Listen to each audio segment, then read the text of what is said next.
영광스러운 주일입니다. 거룩하신 하나님께서 우리를 예배자로 부르셨습니다. 이제 다 함께 자리에서 일어나 사도신경으로 우리의 신앙을 고백하겠습니다. 함께 고백하겠습니다.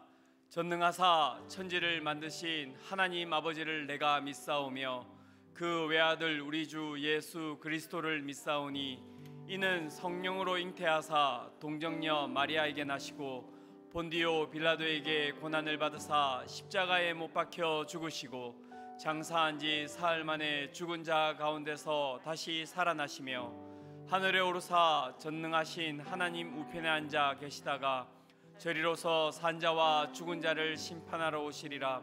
성령을 믿사오며 거룩한 공예와 성도가 서로 교통하는 것과 죄를 사하여 주시는 것과 몸이 다시 사는 것과 영원히 사는 것을 믿사옵나이다. 아멘.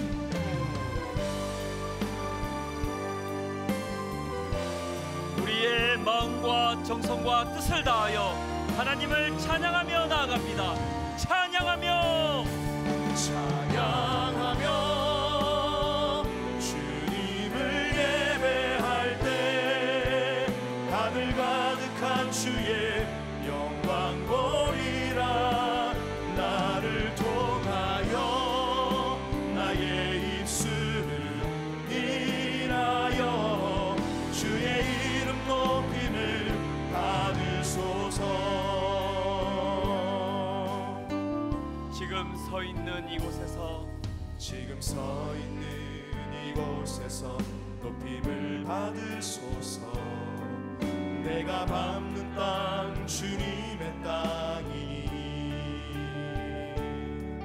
하늘이 주의 이름 높이 올리며 넓은 바다가 주를 노래해. 모든 만물 주를 경배해. 모든 만물 주를 경배해. 모든 입술 주를 찬양해.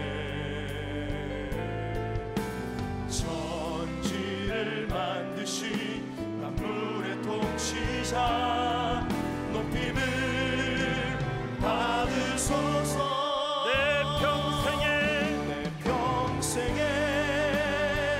주의 이름 높이며 어느 곳에 서든지 주님을 예배하리라.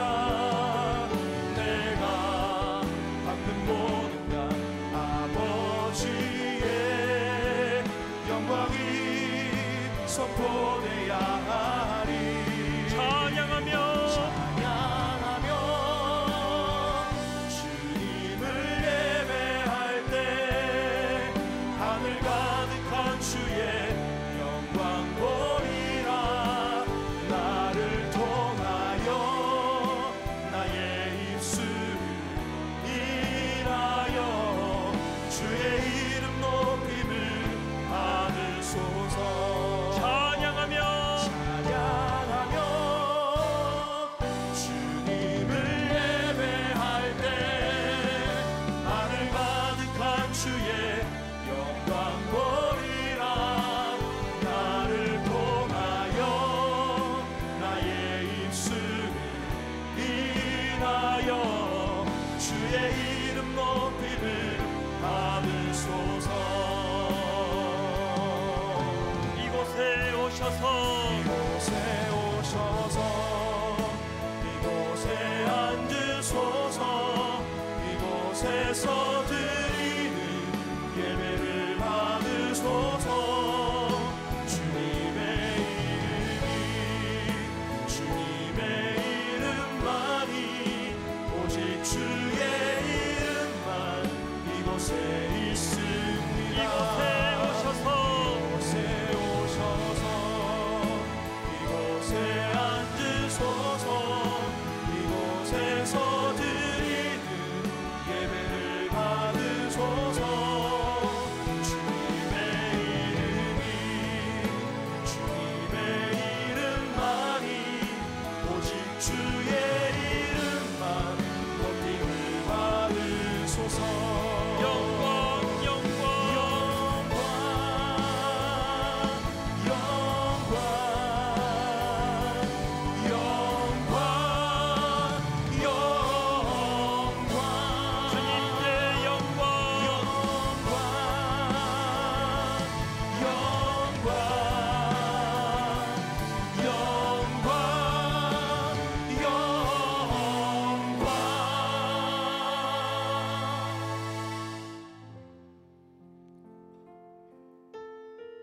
예배자로 합당치 못한 우리의 삶을 십자가 앞에 내려놓으며 예배를 위하여 부르짖어 기도하기를 원합니다. 주여 은혜를 부어 주옵소서.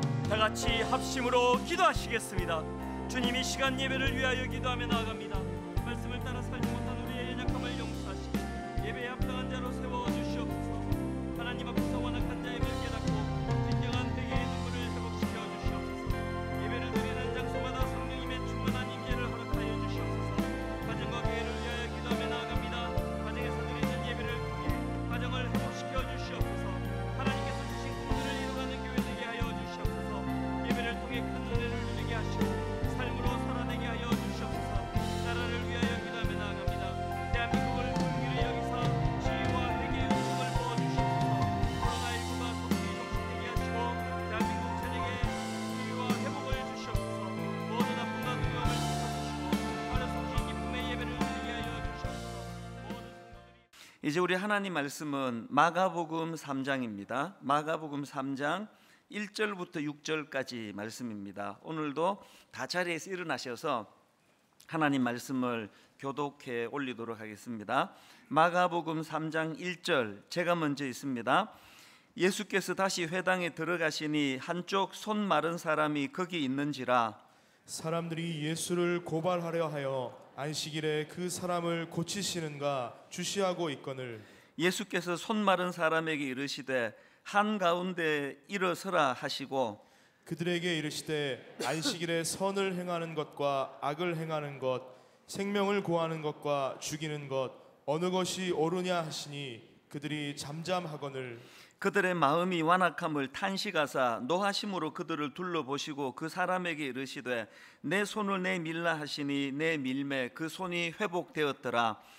바리새인들이 나가서 곧 헤롯 왕과 함께 어떻게 하여 예수를 죽일까 의논하니라. 아멘.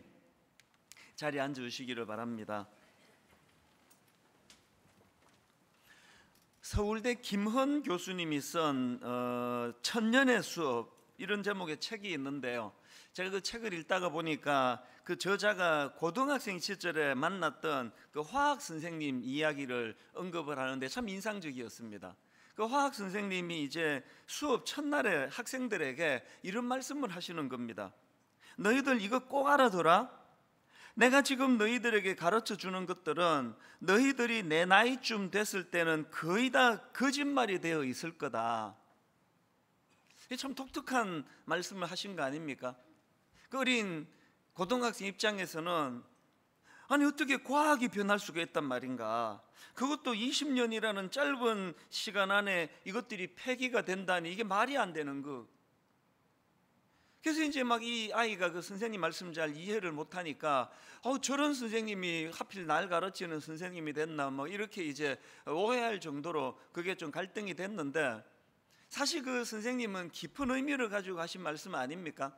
뭐 요즘도 그렇지만 그 당시는 거의 뭐 완전 주입식 교육. 그래서 그냥 뭐 스스로 생각하고 판단할 이런 거 하나도 없고 무조건 가르쳐 주는 대로 기계처럼 외워야 모범 학생이 되던 그런 시절에 이 화학 선생님이 안타깝게 하신 말씀이 뭡니까? 가르쳐 준다고 다 받지 말고 니들이 생각 좀 해라. 이게 옳은 건가? 이게 잘못된 건가? 이것들은 다 언제든지 바뀔 수 있는 그런 것들이니까 너희들이 좀 생각하고 고뇌하면서 받아야 될 거 아니냐. 사실은 그 책의 전체적인 흐름이 계속 그 질문으로 하거든요. 생각 좀 하면서 늘 생각해라. 질문해라. 질문. 이 질문이 중요하다. 이제 그런 내용이거든요. 그게 이제 어린 고등학교 때 화학 선생님 이야기가 이 교수님에게 왜 자리를 잡았을까요? 처음에는 이해를 못했는데 선생님의 말씀을 이 나이가 들어가면서 이해가 되더라는 겁니다. 그래서 그 책에 보면은 이런 마음을 담아놓은 게 있는데요. 이런 내용입니다. 나중에 대학에 가서야 그 선생님이 하셨던 말씀의 의미를 알 수 있었습니다. 과학혁명의 구조 같은 책을 읽고 강의를 들으면서 과학 지식이란 절대적인 것이 아니라 당대 과학자들의 합의라는 것을 깨달았습니다. 예외적인 상황이 계속 발견되면 언제든지 새로운 이론이 힘을 얻고 패러다임 자체가 완전히 뒤바뀔 수도 있다는 사실을 알게 된 거죠. 그때 저는 정말 큰 충격을 받았습니다. 이 많은 생각을 하게 하는 그런 대목 아닙니까? 저는 특히 이 대목이요, 과학 지식이란 절대적인 것이 아니라 당대 과학자들의 합의라는 것을 깨달았습니다. 진화론을 위시해 가지고 우리가 이거는 100% 진리라고 하는 그게 사실은 100% 진리가 아니라 당대 학자들의 합의에 의한 언제든지 뒤집어질 수 있는 이 상대적인 진리라는 겁니다. 그래서 저는 이런 내용을 읽으면서 지난주에 살펴본 이 장로들의 전통, 장로들의 유전, 뭘 의미하는 겁니까? 이 장로들이 인간들이 만든 이 장로의 전통이라는 것은 비록 그 만들 당시에는 이게 하나님을 가장 사랑하는데 너무나 유익한 도구일 것이라고 믿고 만든 거지만, 이게 그러나 절대 진리는 아니라는 거예요. 언제든지 바뀔 수 있다는 겁니다. 여러분, 오늘 바리새인들이 가진 문제점이 뭡니까? 이렇게 절대 바뀌면 안 되는 진리가 아닌 그 장로들의 유전을 붙잡고 장로들의 전통을 붙잡고 그것만이 자기들에게 고수해야 될 진리라고 생각되니까 어떤 부작용이 있습니까? 진리 대신 예수님의 말씀이 귀에 들어오질 않는 겁니다. 지금 마가복음 2장 1절서부터 오늘 본문 3장 6절에 이르기까지 계속되는 그들의 시비에 대하여 예수님이 얼마나 친절하게 설명을 해 주시느냐고요. 그 성경이니까 다 생략하고 핵심만 담아서 그렇지 얼마나 많은 설명들을 예수님이 해 주셨겠습니까? 그런데 통하지가 않는 겁니다. 귀에 들어오지가 않는 겁니다. 사실 마가복음 1장 21절에 보니까요, 예수께서 곧 안식일에 회당에 들어가 가르치심에 뭇 사람이 그의 교훈에 놀라니 이는 그가 가르치시는 것이 권위 있는 자와 같고 서기관으로 같지 아니함일러라. 많은 사람들이 예수님이 가르치시는 교훈에 놀라고, 또 세리 마태 같은 경우는 그 진리를 받아들여 인생이 바뀌고, 너무나 많은 사람이 그렇게 영향을 받는데 이 바리새인들은 전혀 영향을 받지 않는 겁니다. 왜 이렇게 변하지 않는 건가, 이런 질문을 하다가 보니까요, 요즘에 제가 들은 그 서울대 심리학과 최인철 교수님 강의 한 대목이 떠오르는 겁니다. 이 교수님이 이제 강의 중에 본인이 미국 유학 시절에 지도 교수였던 리처드 니스벳 교수라는 그분의 이야기가 이제 강의에 나오는데요, 이 교수님은 엄청나게 명성을 얻는 세계적인 학자라고 하네요. 그래서 이제 이 리차드 니스벳 교수님에게 많은 젊은 교수나 또 학생들이 찾아가 가지고 자꾸 질문을 한대요. 어떻게 하면은 남들이 하지 못하는 그런 창의적인 연구를 할 수 있습니까? 세계적인 학자다 보니까 많은 사람들이 자꾸 이렇게 질문을 하니까요, 이 교수님이 이제 그런 질문에 답하는 형식으로 반창의성 편지라는 글을 썼답니다. 역설적인 글이죠. 이 반창의성 편지가 뭐냐? 모든 사람들이 생각할 수 있는 그런 것밖에는 연구할 수 없는 그런 아주 평범한 학자가 되고 싶다면 이렇게 해라. 그런 역설적인 내용이에요. 그 글에 이런 내용이 있습니다. 당신이 비범함이 없는 평범한 학자가 되고 싶다면 다른 분야 사람들과 절대 대화하지 말고 그들의 영향도 받지 마라. 오직 같은 분야 사람들하고만 어울리도록 해라. 그리고 소설이나 시 따위는 절대 읽지 마라. 전공서적을 읽기에도 바쁘다. 지금 이게 이렇게 약간 꼬아가지고 역설적으로 하는 이야기가 뭡니까? 네가 그저 평범하게 짝이 없는 그런 어떤 창의적이지도 않은 그런 학자가 되고 싶으면은 이미 지금 네가 믿고 있는 그것만 고수하라는 거예요. 그래서 다른 학문하는 사람과 대화도 하지 말고 만나지도 말고, 너랑 다른 생각을 하는 사람들은 근처도 가지 말고 네가 생각하는 그것만 계속 몰두하라는 겁니다. 이게 지금 바리새인들이 귀담아 들어야 될 얘기 같은데요,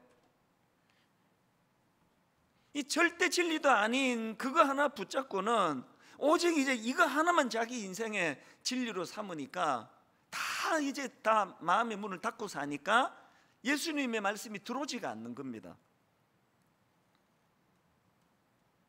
이게 지금 계속 이루어지고 있는 게 오늘 본문의 바리새인들의 모습인데요, 오늘 이 본문은 지난주에 살펴본 안식일 논쟁의 연장선이다 보시면 됩니다.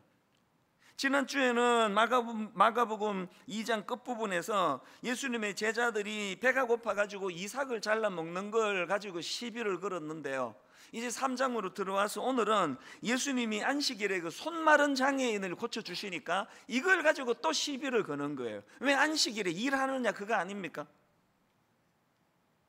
참 우리 같은 평범한 사람이 봐도 답답하게 짝이 없는 이런 태도를 가진 게 바리새인들인데요, 예수님은 이런 바리새인들이 지금 어떤 상태인가를 딱 한마디로 진단을 하십니다. 그게 오늘 본문 5절에 나와 있는 말씀입니다. 예수님이 이렇게 말씀하세요. 그들의 마음이 완악함을 탄식하사. 그 바리새인의 상태가 지금 마음이 완악한 상태라는 겁니다.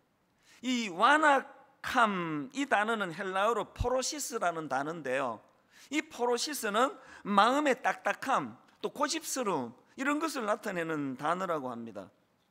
저는 이 마음의 딱딱함과 고집스러움을 뜻하는 포로시스라는 이 단어를 보면서 마태복음 4장 17절 예수님의 말씀이 생각났는데요, 이때부터 예수께서 비로소 전파하여 이르시되 회개하라, 회개하라, 천국이 가까이 왔느니라 하시더라. 여기 나오는 회개는 헬라어로 메타노이아, 이건 여러 번 제가 말씀드린 단어예요.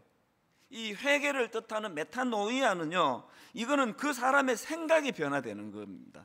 그래서 우리가 막 금요 기도회 같은 데 와가지고 뭐 어제 내가 이런 죄를 졌습니다, 그저께 저런 죄를 졌습니다, 이런 기도도 필요하지만 진짜 회개의 자리로 나가시려면 하나님, 근본적으로 내 마음의 생각이 바뀌어지기를 원합니다. 이게 회개예요.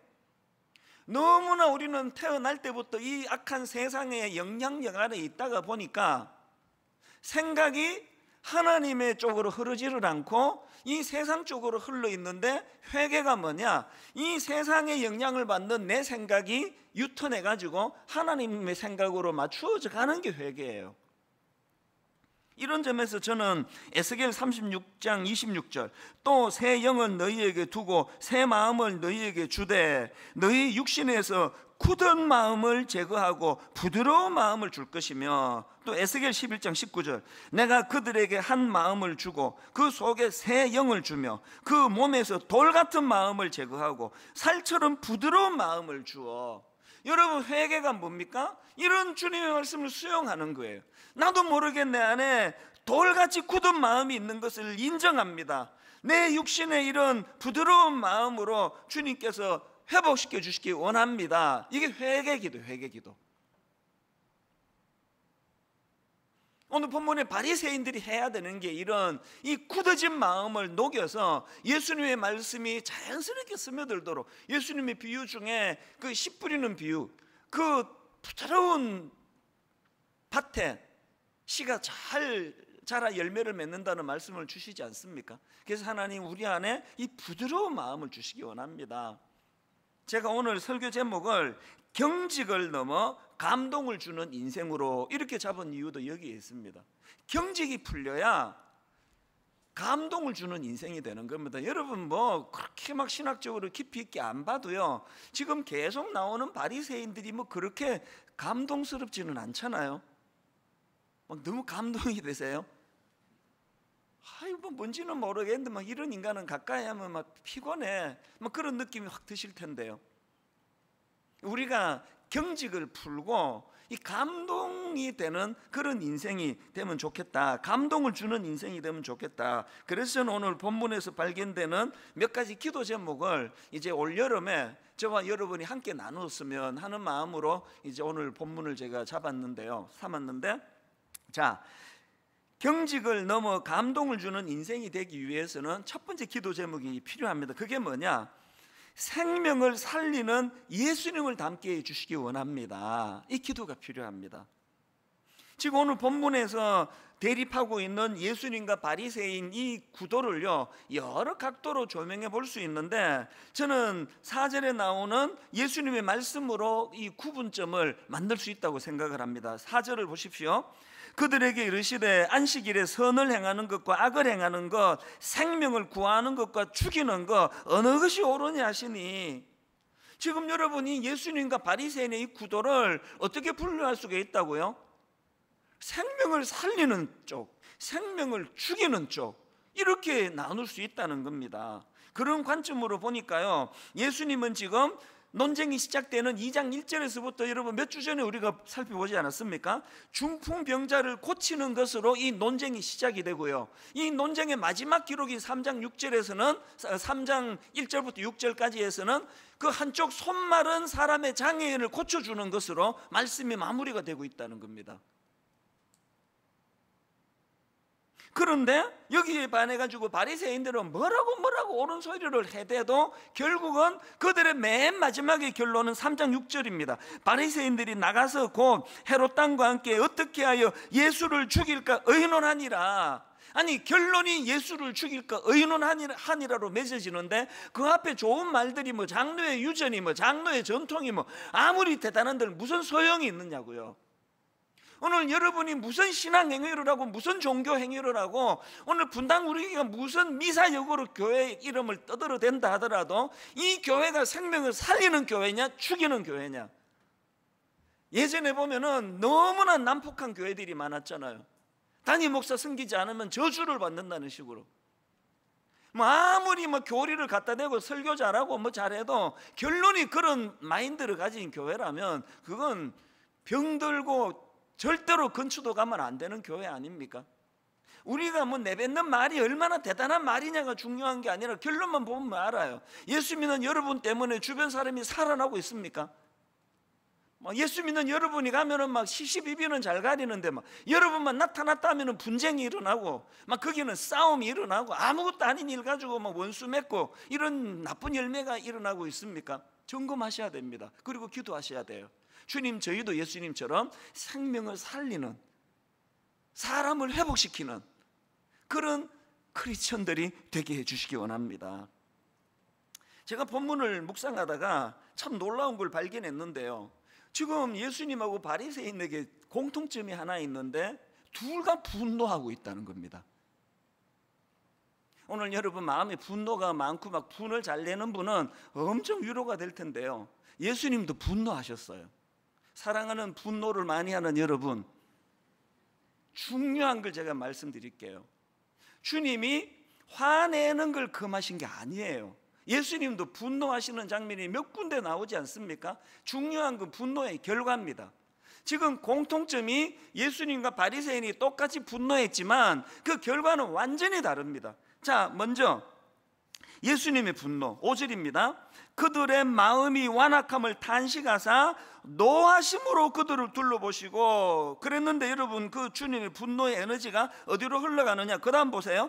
그 사람에게 이르시되 내 손을 내밀라 하시니 내 밀매 그 손이 회복되었더라. 예수님의 분노는요, 그 에너지가 손 마른 사람의 장애를 고쳐주는 쪽으로 흘러가고 있다는 겁니다. 여기에 반해가지고 바리새인들의 분노는 그 에너지가 어디로 표출됩니까? 6절입니다. 바리새인들이 나가서 곧 헤롯 왕과 함께 어떻게 하여 예수를 죽일까 의논하니라. 예수님과 바리새인이 겉으로 보기에 똑같은 분노를 드러냈지만 같은 거라 그러시면 안 됩니다. 예수님의 분노는 그것을 에너지 삼아 사람을 고쳐주고 살려주는 쪽으로 흘려보냈다면, 바리새인들의 분노는 어떻게 하면은 저 사람을 죽여버릴까, 그런 악한 에너지로 흘려보내더라는 겁니다. 여러분, 여러분의 분노는 어떤 열매를 맺고 있는지 돌아보시겠습니까? 분노해야 될 때 분노하지 않는 그게 악한 거예요. 분노 안 해야 되는데 분노하는 그게 또 악한 거예요. 열매를 보고 아는 거거든요. 저는 저와 여러분의 분노가 사람을 살리고, 저는 저와 여러분의 분노가 생명을 고쳐내는 에너지를 만들어내는 거룩한 분노가 되기를 바랍니다. 다윗의 거룩한 분노가 골리앗을 죽이고 민족을 살려내는 에너지가 되었다는 사실을 늘 마음의 기도 제목으로 삼으시기를 바랍니다.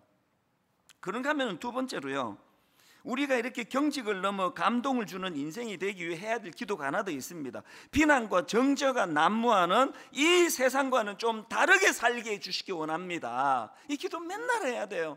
오늘 우리 대한민국은요, 분노의 시대, 분노의 세상이기도 하지만 비난과 정죄가 난무하는 세상 아닙니까? 막 숨을 쉬기가 어려워요. 얼마나 비난과 정죄가 난무합니까? 마가복음 2장에도 보면은 막 비난과 정죄가 난무하는 걸 볼 수 있는데요. 자, 마가복음 2장 16절입니다. 바리새인의 서기관들이 예수께서 죄인 및 세리들과 함께 잡수시는 것을 보고 그의 제자들에게 이르되 어찌하여 세리 및 죄인들과 함께 먹는가? 또 18절, 요한의 제자들과 바리새인들이 금식하고 있는지라 사람들이 예수께 와서 말하되 요한의 제자들과 바리새인의 제자들은 금식하는데 어찌하여 당신의 제자들은 금식하지 아니하나이까? 또 2장 24절입니다. 바리새인들이 예수께 말하되 보시오, 저들이 어찌하여 안식일에 하지 못할 일을 하나이까? 지금 계속 지적질이에요. 계속 비난과 정죄가 난무하고 있습니다. 이게 딱 오늘 우리 이 시대를 이렇게 축약해 놓은 것 같지 않으세요? 저는 요즘 제 마음으로 되뇌이는 두 용어가 있습니다. 하나는 사스퍼그 신드롬이라는 이 용어를 묵상하고 있고요. 그런가 하면 또 하나는 에포케라는 용어예요. 이 사스퍼그 신드롬은 그 한상복 씨가 쓴 배려라는 책에 나오는 용어인데요.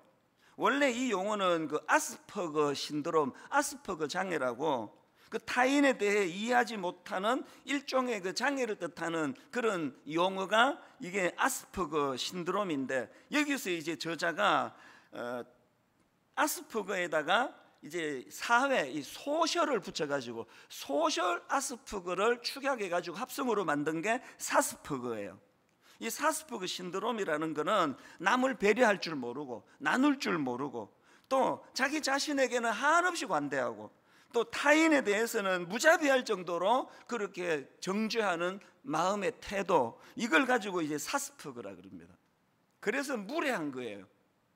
그리고 그 우리나라 정치에 꼭 나오는 게 내로남불. 이건 여당도 야당도 너무나 공통점 아닙니까? 자기가 야당할 때, 자기가 여당할 때 정반대로 행동하는 정치가들 그래서 참 이게 정치하는 분들 대부분 안 그런 분도 많겠지만 내로남불이에요. 이게 바로 이게 사스퍼그 증후군이라는 겁니다. 그 지하철 타다 보면은 이 사스퍼그 환자들 엄청 많습니다. 남을 조금 더 배려할 줄 모르는. 요즘은 또 이 건물 안에서 이게 담배 피는 게 이게 안 되다 보니까요.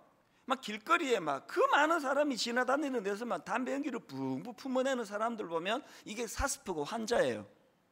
조금도 남을 배려할 줄 모르는, 그 남의 마음을 헤아릴 줄 모르는. 이게 바로 오늘 본문의 바리새인들 아닙니까? 여러분, 소위 예수 잘 믿는다고 하는 사람들에게 이 영적인 사스퍼그 환자가 많다는 거 아십니까? 상대방의 마음을 전혀 헤아릴 줄 모르는. 그래서 제가 마음에 혹시라도 이게 목사 오래 하다가 보니까 내게 이런 사스퍼그 증후군이 왜? 목사는 맨날 가르치려고 되니까. 맨날 네가 이거 고쳐야 돼? 이러면 안 돼? 이게 부목사님들에 대해서도 계속 이제 제가 그런 내가 이 사스퍼그 증후군 아닌가? 이걸 자꾸 되뇌이는 겁니다. 그런가 하면 요즘에 제가 되뇌이는 용어가 하나 더 있는데요. 그게 바로 에포케라는 용어입니다. 이 에포케는 우리말로 하면 판단 중지 그런 뜻인데요. 이게 고대 그리스 철학에서 유래된 단어라고 합니다. 제가 맨 앞에서 언급했던 그 천년의 수업이라는 책에서도 이 에포케라는 이 용어가 나오는데 이게 굉장히 제가 의미 있게 읽은 부분이에요. 이 저자인 서울대 교수님이 학생들에게 계속 강조하는 게 있는데 질문하고 살아라. 질문해야 된다. 가르쳐준다고 그대로 다 받으면 안 된다. 스스로 질문하고 스스로 판단하고 스스로 검증하는 시간을 많이 가지라고 강조하는데요. 더 중요한 게 뭔지 아세요? 그래서 이제 깨닫게 된 거예요. 누가 가르쳐준다고 맹목적으로 받지를 않고 내가 질문하고 내가 판단하고 내가 또 연구하고 내가 자료를 뒤지고 그래서 내가 이거는 진리 맞다라고 판단되는 그 순간 뭘 외쳐야 되느냐? 아포케를 외쳐야 된다는 거예요. 판단 중지. 왜 그래야 되는지 아십니까? 나는 이제 내 생각으로 이게 다 검증해서 이게 진리가 맞다라고 생각이 될 때 나랑 생각이 다른 저 사람에 대해서는 판단 중지, 에포케를 외쳐야 된다는 겁니다. 그래서 에포케 한번 따라해 보시겠습니까? 에포케. 오늘 예수 믿는 우리는 진리를 발견했기 때문에 우리가 이 시점에서 선포해야 되는 게 에포케예요. 판단 중지. 오늘 본문의 바리새인들이 놓친 게 바로 이거 아닙니까? 교회에서 계속 외쳐야 되는 용어가 이 에포케예요. 다락방에서 사람과 사람이 만날 때, 제가 우리 교회 젊은 목사님들을 대할 때 에포케, 판단을 중지하고 중립적으로 그 사람을 받아들여. 왜? 인간은 자꾸 그 사람을 선입견으로 대하기 때문에. 에포케. 자녀 교육에요, 부모들이 진짜 놓치기 쉬운 게 이거예요. 왜? 우리는 애들이 태어나 지금까지의 그 히스토리, 배경을 다 알기 때문에 선입견이 들어있습니다. 큰애는 정직한 애야, 얘는 뭘 말해도 나 다 믿을 수 있어. 그런 선입견이 자리를 잡아요. 둘째는 말이야, 요거 어릴 때부터 이제 말 돌리기 선수고, 얘는 뭘 해도 그때 자꾸 그 현실에 맞추어서 대답을 해. 이런 선입견이 있다 보니까요, 무슨 이야기를 하도 이 선입견을 가지고 판단해 버리는 거예요. 그래서 상처를 주는 거예요. 그래서 저는 요즘에 자녀 교육에서도 에포케, 내가 이 아이를 오늘 처음 만난 것처럼 이 아이를 신뢰해주고 이 아이를 믿어주고 오늘 처음 대하는 것처럼 그렇게 하지 않으면 이게 교육에 굉장히 이게 독이 들어갈 수 있겠다.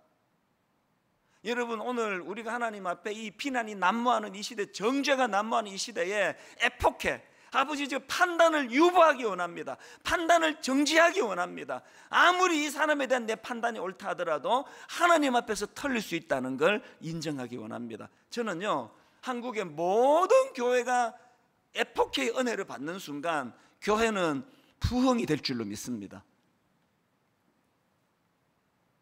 우리가 마음에 새겨야 될 이 에포케 정신, 요한복음 8장 10절 11절, 예수께서 일어나사 여자 외에 아무도 없는 것을 보시고 이르시되 여자여 너를 고발하던 그들이 어디 있느냐, 너를 정죄한 자가 없느냐, 대답하되 주여 없나이다. 예수께서 이르시되 나도 너를 정죄하지 아니하노니. 에포케. 이 여자가 행한 일이 아무리 생각해도 이거는 객관적으로 잘못한 거라 할지라도 주님은 나도 너를 정죄하지 아니하노니. 그렇다고 흐지부지 넘어가지 않습니다. 가서 다시는 죄를 범하지 말라. 이런 기준을 갖고 계시는 예수님이지만 에포케의 정신이에요. 오늘 저와 여러분이 우리가 가까이 대하는 사람들에 대하여 판단 중지, 이 에포케의 정신이 회복되기를 주님 앞에 기도하는 저와 여러분 되시기를 바랍니다. 마지막 세 번째로요, 경직을 넘어 감동을 주는 인생이 되기 위해서 기도 제목 하나 더 있습니다. 예수님의 긍휼로 덧입는 인생 되게 주시옵소서. 우리 그 기도를 드려야 됩니다. 하재성 교수님이 쓴 긍휼, 예수님의 심장, 이런 제목의 책이 있는데요, 이 책에서 내 재밌는 부분을 발견했습니다. 이 저자가 주장하는 게 예수님도 혈액형이 있다는 겁니다. 이게 예수님도 인간의 육신을 입고 세상에 오셨으니까 우리랑 같은 그 혈액형이 있을 거 아닙니까? 그래서 제가 퀴즈를 내보려는데요, 예수님의 혈액형은 A형일까요? B형일까요? AB형일까요? O형일까요? 또 뭐가 있죠? 예수님의 혈액형을 혹시 아세요? 맞추는 분 제가 내일 식사 대접해 드릴게요. 예수님의 혈액형이 C형이래요. 왜 예수님의 혈액형이 C형인가 하니까, 예수님은 이 C의 약자가 뭐냐? 컴패션, 긍휼로 똘똘 뭉쳐진 분이기 때문에 예수님은 C형이래요. 누가 맞출까 봐 빨리 대답한 거예요. 그거 듣고 보니까 너무 일리가 있는 겁니다. 예수님은 존재 자체가 긍휼, 그 컴패션으로 덧입어 계시기 때문에 우리가 그 기도를 드려야 되는 거예요. 그리고 헨리 나우엔이 쓴 긍휼이라는 책에 보니까요, 그 단어의 어원을 맨 먼저 어원부터 설명합니다. 이 긍휼을 뜻하는 컴패션은 라틴어 파티하고 구움이라는 단어에서 파생된 단어라는데요, 무슨 뜻이냐? 함께 고통받다예요. 컴패션은 아이고 불쌍하네, 이게 아니에요. 그 사람의 아픔을 내가 함께 고통할, 아픔을 느끼는 겁니다. 이게 십자가 아닙니까? 제가 이런 점에서 뭐 거두절미하고요. 이 컴패션이 우리가 회복해야 될 예수님의 긍휼이 무엇을 의미하는지를 한 가지 이야기만 드리면 금방 아실 겁니다. 최근에 있었던 일이에요. 그래서 이제 어느 목사님의 설교를 이제 이어폰으로 꽂고 들으면서 걷다가 또 빠르게 걷거든요. 빨리 걷다가 어느 한 대목에서 이렇게 그 표현하기가 좀 어려운 마음에 이렇게 훅 하는 감동이 몰려오는 그런 순간이 있었는데요.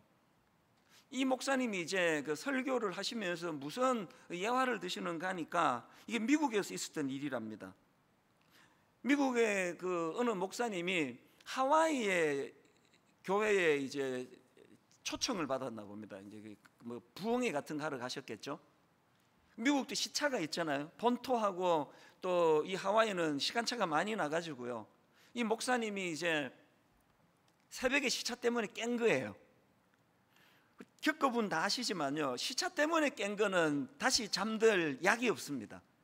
그래서 이제 이분이 뭐 새벽에 뭐 딱 깨셔가지고 더 이상 못 주무시니까 또 배가 출출해가지고 이제 호텔을 나와가지고 인근에 식당을 뒤진 거예요. 그게 어떤 허름한 식당을 발견해서 이제 들어갔는데요. 그 식당이 나중에 알고 보니까 이 거리의 여인들이 이제 그 시간에 출출할 때 한 새벽 서너 시에 꼭 식사하러 오는 그런 식당이래요. 이 목사님이 이제 그걸 주문하고 기다리는데 이제 막 이제 거리에 여인들이 들어오는 거예요. 그래서 이게 내가 이 식당을 잘못 골랐구나 그런 생각을 하는데 바로 요 뒤에 앉은 여자들이 이제 대화를 나누는데요. 어떤 여인이 이런 말을 하더래요. 나 내일 39번째 생일이다. 그랬더니 그래서 뭐 생일 파티 해달라는 거야? 그 얘기 왜 하는데? 그게 우리하고 뭐 농담하는 방식이 좀 비슷한 것 같아요.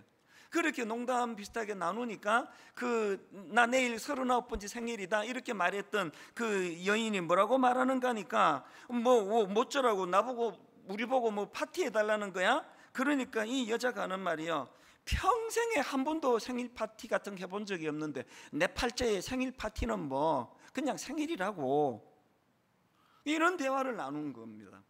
그렇게 하고는 이제 식사가 끝나고 이제 그 여인들이 쭉 빠져나가고 난 다음에 이 목사님이 이 목사님이 어쩔 수가 없었던 목사인 것 같아요. 이게 남의 일에 관심이 많은 사람.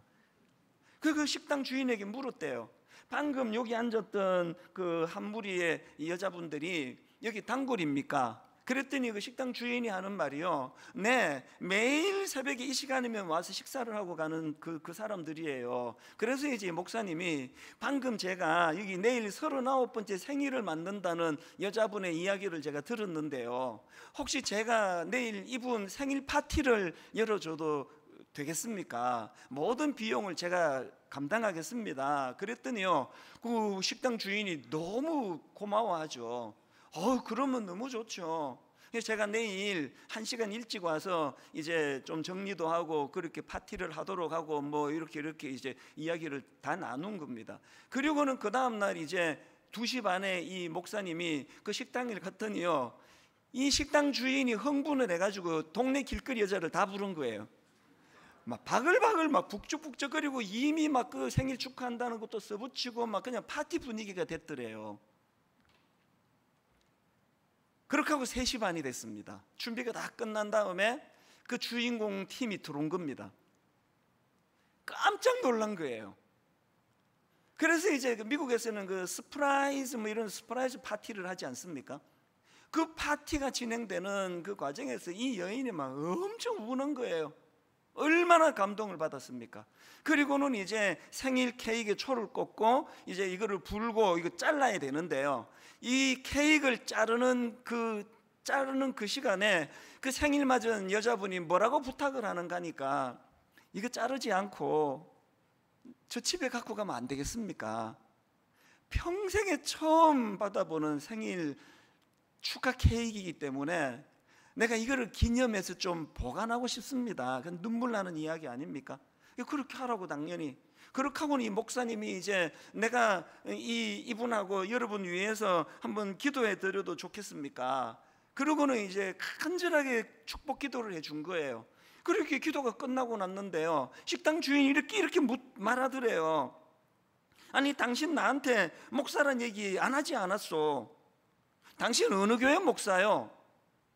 미국 사람들은 그 생활 속에 참 그 농담을 많이 하잖아요. 이 목사님이요, 그 농담처럼 대받아서 이렇게 대답을 했습니다. 저는 새벽 3시 반에 창녀들을 위해 생일 파티를 해주는 교회 목사입니다. 웃기려고 한 말인데요, 그 식당 주인이 너무나 진지하게 이렇게 이야기를 했습니다. 에이, 그런 교회가 어딨어. 그런 교회에 있으면 내가 벌써 나갔지.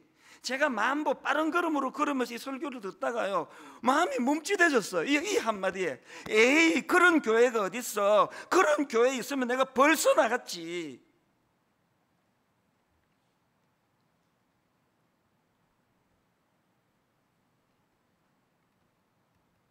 세상 사람들이 교회를 안 나와요. 에이, 그런 교회가 어딨어. 말만 갖고 떠드는 것들이 모인 데가 교회지. 에이, 그런 교회가 어딨어. 그런 교회에 있으면 내 벌써 그 교회 나갔지. 오늘 교회가 정말 세상과는 다른 사람들이 모여, 저는 여러분들이 하나님 앞에서, 세상 사람들 앞에서 어떤 평가를 받는 사람인지 참 궁금합니다. 혹시 여러분 이 중에 예수 믿고 막 지혜가 넘쳐나가지고 막 끼일 때 안 끼일 때 그냥 심판관 노릇하면서 이건 말이야, 이게 잘못됐고 이건 네가 잘못됐고 이렇게 지적질 잘하는 그런 분이 계세요? 막 마음이 뿌듯하세요? 나는 늘 내가 이런 평가를 잘해주는 사람이라서. 그게 바로 바리새인이에요. 그게 혹시 여러분 주변 사람들에게요, 저 사람 말이야, 그 교회 다닌다는데 뭐 우리랑 다를 게 하나도 없는데 하나 이상한 게 있어. 저 사람은 우리에게 감동을 줘. 뭐가 다른지도 잘 모르겠는데 저 사람은 우리에게 감동을 줘. 왜 그런지 아시죠? 생명을 살리는 예수님을 닮았기 때문에요. 비난과 정죄가 난무하는 세상에서 이런 세상과는 좀 다른 삶을 살려고 애쓰기 때문이에요. 무엇보다도 예수님의 긍휼로 덧입은 인생은 감동을 줍니다. 아까 그 설교에서 예를 드는 그 미국 목사님처럼요, 우리 이 세 가지를 늘 주님 앞에 기도하면서, 하나님, 정말 하나님, 내가 가진 지식을 자랑하는 크리스찬이 아니라 이 삭막하고 메마른 세상에 감동을 주는 그런 그리스도인이 되기를 원합니다.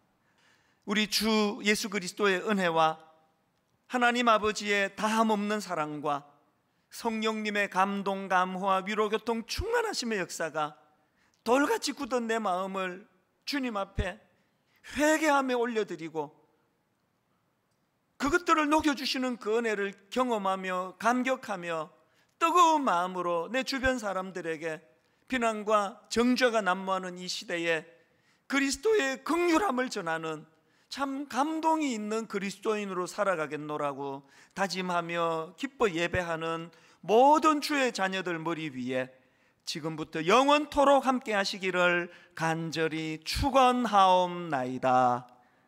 아멘.